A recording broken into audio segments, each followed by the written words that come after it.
Clicking the time-date command. Some of the more commonly used menu commands have keyboard shortcuts. Keyboard shortcuts can be real time savers. Using a keyboard shortcut means that you can issue the command without even opening the menu first. Let's take a look at some keyboard shortcuts. To use a keyboard shortcut, press the indicated keys at the same time. The menu cannot be opened when you use a keyboard shortcut. To close a menu, press Escape or click outside the menu.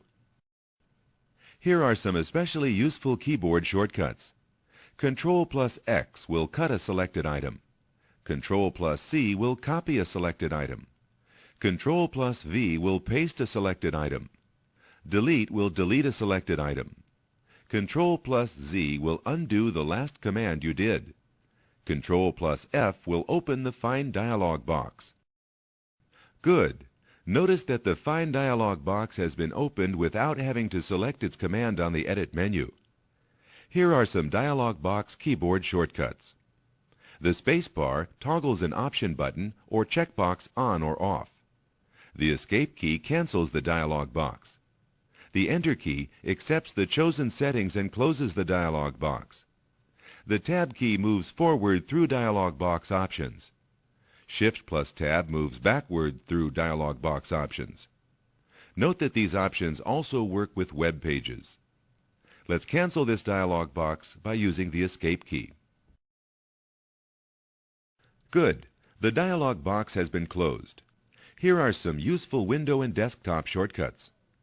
Ctrl+A selects all items.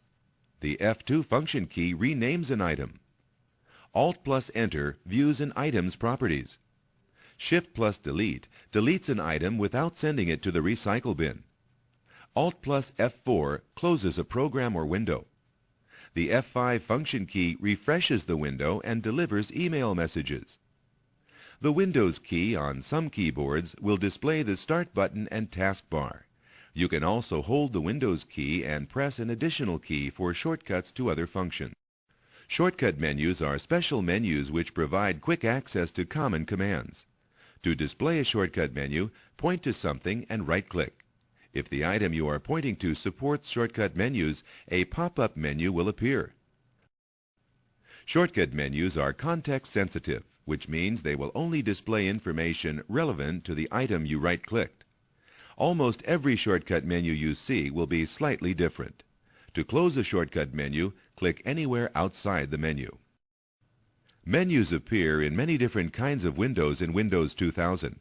No matter what kind of window, you will work with menus in the same way, by clicking on the menu item name or right-clicking for a shortcut menu and then selecting a command from the menu. A dialog box is a special type of window. Let's take a look at some of the common elements that might be found in a dialog box. The Display Properties dialog box is typical of a Windows dialog box. Although the dialog boxes you will encounter in Windows will differ from one another, you'll work with them in a consistent way. There are certain parts of a dialog box that you will need to know about. Dialog boxes include tabs, buttons, checkboxes, list boxes, and text boxes.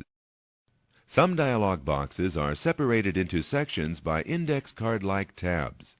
This is how Windows organizes a lot of information into a single dialog box. To move between tabs, click the tab you want to move to. Good. Clicking a tab within a dialog box displays another set of options and choices within that dialog box. Command buttons carry out your instructions. Choosing a button with the double arrow symbol will expand the dialog box, while choosing a button with an ellipses on it will display another dialog box.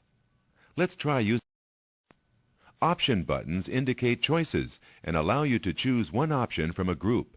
You may change your selection at any time by selecting a different button. Notice that Restart the computer before applying the new display settings is now selected. Let's look at some other features of dialog boxes.